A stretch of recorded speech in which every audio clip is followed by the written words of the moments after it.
Fala galera, aqui quem fala é o Lopes.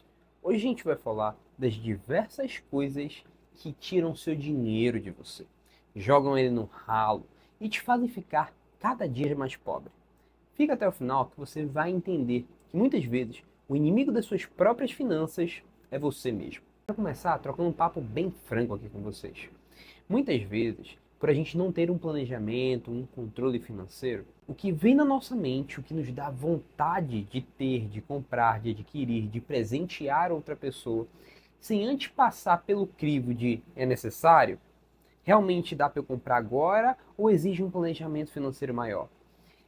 A falta dessas perguntas faz com que a gente haja com impulso e o impulso leve a gente muitas vezes a se endividar, a permanecer com meses em que a gente tem muitas vezes pouco e outros meses que a gente está mais folgado. E quando isso acontece de maneira contínua, faz com que todos os meses você viva apertado. Um exemplo muito simples de tudo isso são os gastos que muitas vezes estão ao seu redor, mas você não percebe. A nossa sociedade, infelizmente, não é uma sociedade que tem educação financeira no berço, dentro de casa e muito menos nas escolas. Isso faz com que a gente dê prioridade às coisas que muitas vezes são supérfluas. Quero te falar, um exemplo disso é carro. Muita gente quer andar de carro novo, já tem um carro, mas quer trocar de carro.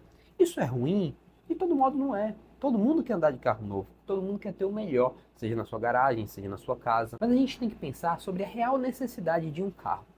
Primeiro ponto, se você não é Uber, já posso te dizer que um carro para você tem que ser considerado como passivo. Isso não pode ser mitigado. Ele é um passivo na sua vida, ele tira dinheiro. Porque se ele quebra, você tem que pagar para consertar.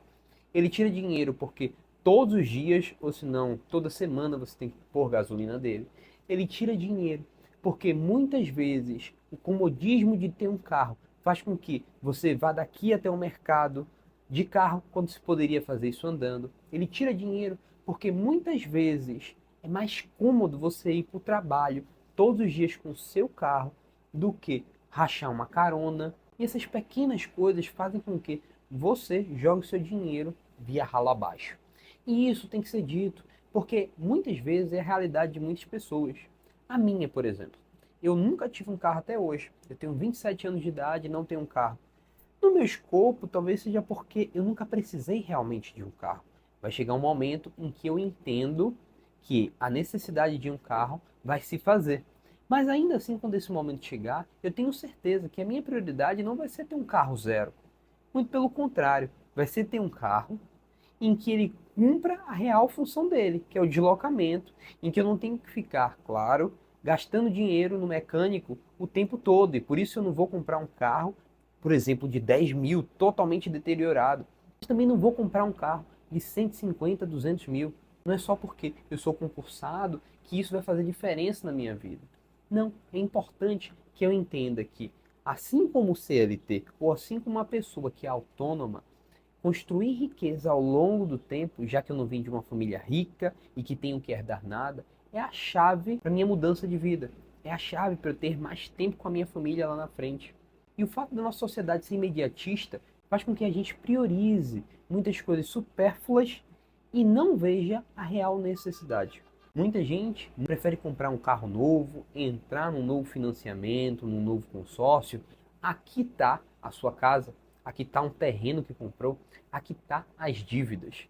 E isso tudo faz com que a nossa sociedade continue a viver um ciclo de falta de educação financeira permanente. E isso faz com que você tenha decisões ruins com o seu dinheiro, porque os seus pais tiveram decisões ruins com o seu dinheiro.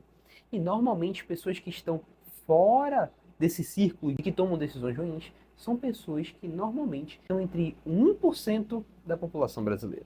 E para finalizar, o que eu preciso dizer aqui com você é que muitas vezes com 3 passos simples você consegue se incluir nesse 1% e sair da manada dos 99% que jogam dinheiro pelo ralo abaixo.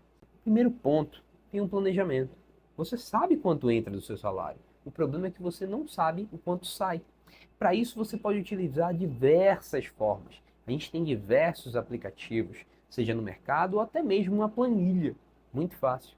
O aplicativo que eu uso hoje é o Organize, mas tem aplicativos mais baratos, como o aplicativo da Minha Economias.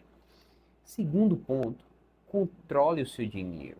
Não é porque muitas vezes você é concursado, que todo mês você sabe que vai cair o dinheiro, que você tem que pipocar o seu dinheiro todo naquele mês. É necessário que você tenha um planejamento.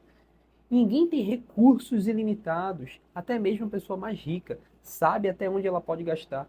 E isso faz com que as atitudes dela sejam melhores do que a sua, que é CLT. Terceiro ponto, tem educação financeira para construir um patrimônio. Isso não quer dizer que você não pode ter um carro. A conversa não é sobre isso. A conversa vai muito além disso. Quer dizer que as suas escolhas devem ser escolhas que te ajudem a construir um patrimônio.